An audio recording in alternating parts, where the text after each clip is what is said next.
দেখো বন্ধু, নিয়তির খেলা। কথায় বলে হিকুল ভাঙে উকুল করে। এটাই স্বাভাবিকভাবে মেনে নেওয়া প্রত্যেকের উচিত। তুমি আজ অঢেল ধন সম্পদের মালিক হয়েছ, আর আমি হয়তো হারিয়ে ফেলেছি।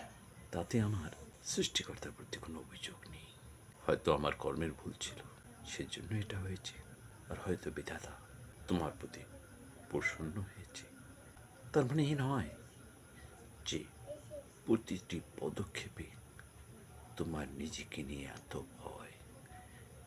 নিজেকে সবসময় নিজেকে সবসময় তুমি আড়াল করতে চাও, নানাভাবে লুকোচুরি করো। কেন বলো তো? কেন? তুমি কি ভাবছো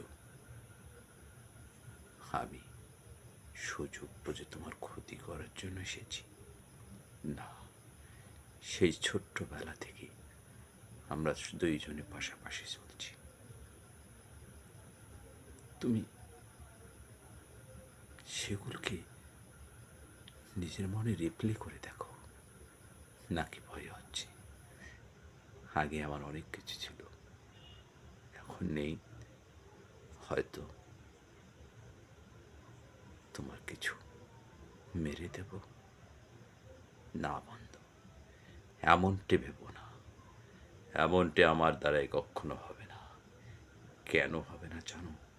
আমি সব সময় বিশ্বাস করি বিধাতা যে কলমে আমার ভাগ্যটা লিখেছে, সেটা দিয়ে তোমারটা লেখেনি।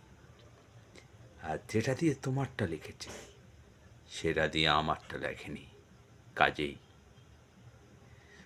তোমার সম্পদের মোহে আমি প্রলুব্ধ হব, এমনটি কখনো নয়। আমার সৃষ্টিকর্তা, আমার সৃষ্টিকর্তার প্রতি বিশ্বাস রাখবো। এতে কি থাকলো আর কি গেল, এ নিয়ে আমার চিন্তা নেই। কারণ আমি জানি আমি দুনিয়াতে এসেছি, আমি চলে যাব।